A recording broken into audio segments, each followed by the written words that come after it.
Welcome back to the John Fourcade Show. And John, this week the knife got sharpened up pretty good on Airline Drive. We saw some maneuvers by the Saints. Brandon Browner kind of preempted all that on Twitter and Instagram, saying basically they were going to release him. But on Monday, we saw it. Jari Evans, David Hawthorne, Ramon Humber, Centavius Jones, all got released. I don't think any surprise in any of those players.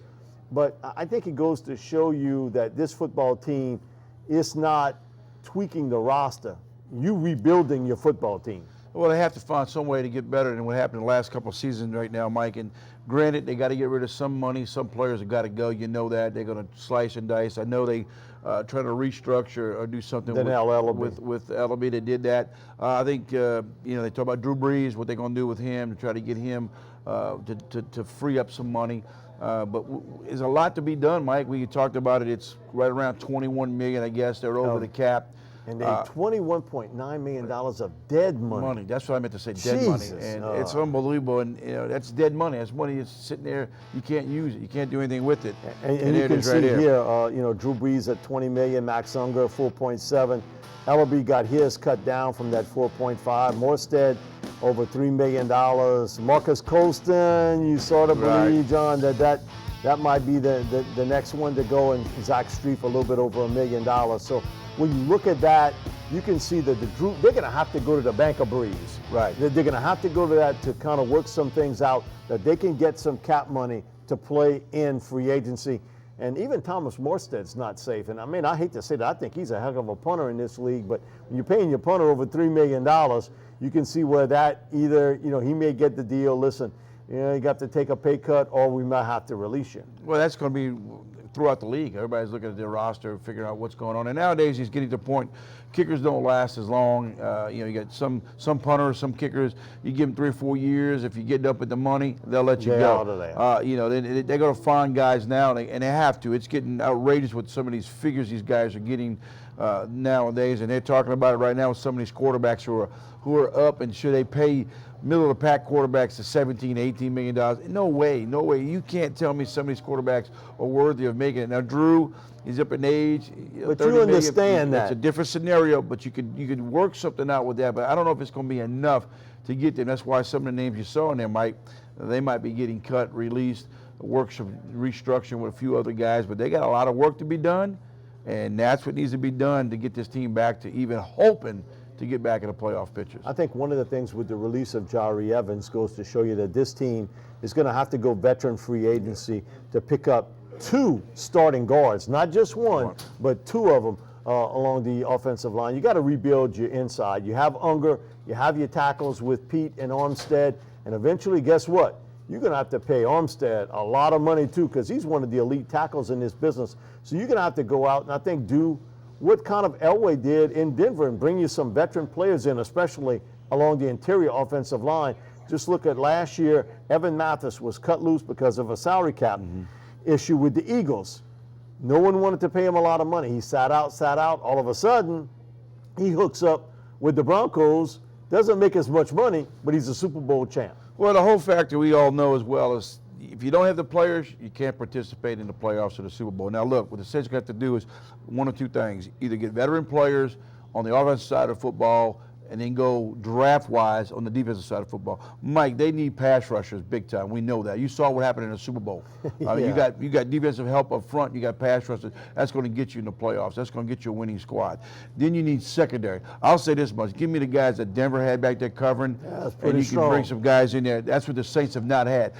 I'm not saying 1 DB. The Saints need at least 3 strong defensive back guys. I don't care if it's a slot guy or the outside. They got to have the DBs. You might have to get those by drafting, because a lot of free agency can't come here. For what reason? Saints ain't got the money. Can't pay these guys. They overpaid last year with a bunch of guys in the secondary. I don't know if they're going to do it again. So they're probably going to build their defensive side through the draft, offensive side, maybe get some free agencies. We have a list of the top free agents who could be available. Some of them will sign long-term deals. Some of them will have the tag put on them.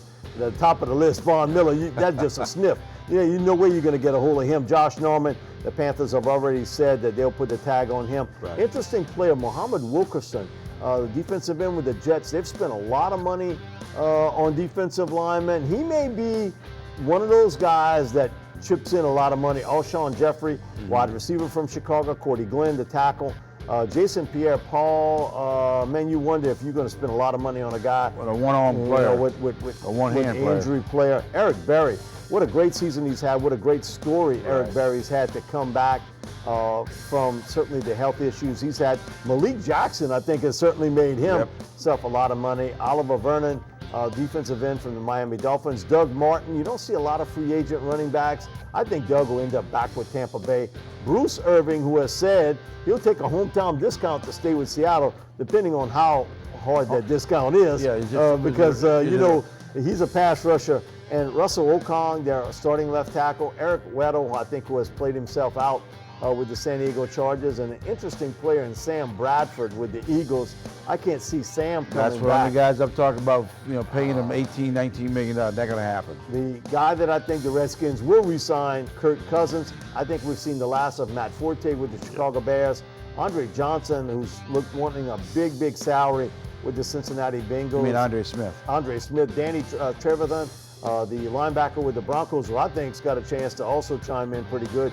Janoris Jenkins, who's been an up-and-down type football player with the Rams, but again, in this league, John, as a free agent, he's going to make a lot of money. Brock Osweiler, he's the future quarterback of the Broncos.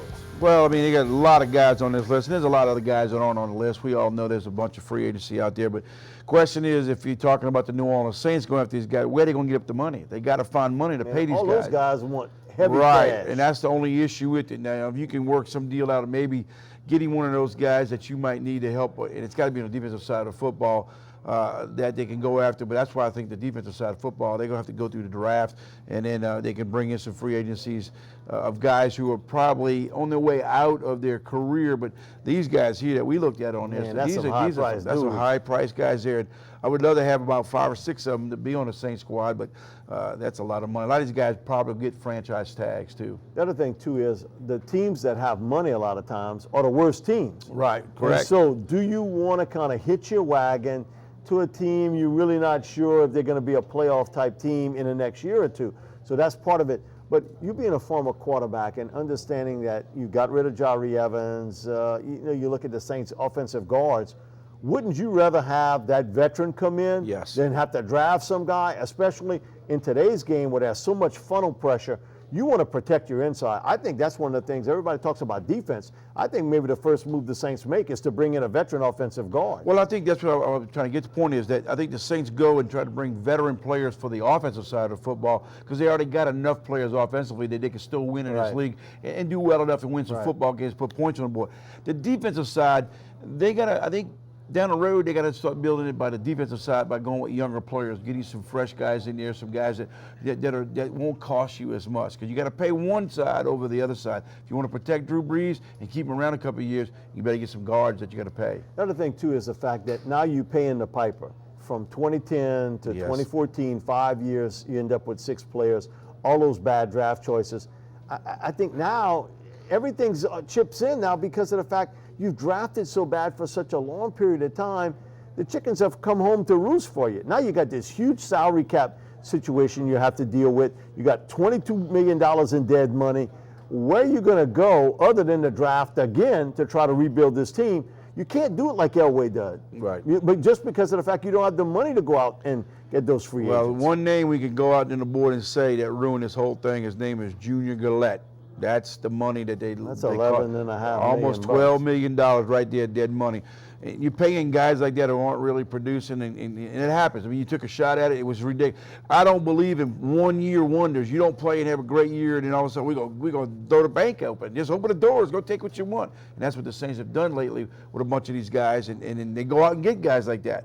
You know, other teams, they want some players, Bird, and then he's ended up on this roster, and then we stuck with him, and now we got to pay this money. Until they can find a way to get back some of that dead money, Mike, we're in trouble. You look at the Cowboys, similar situation. They wouldn't pay DeMarcus Ware the money he wanted, but they paid Greg Hardy.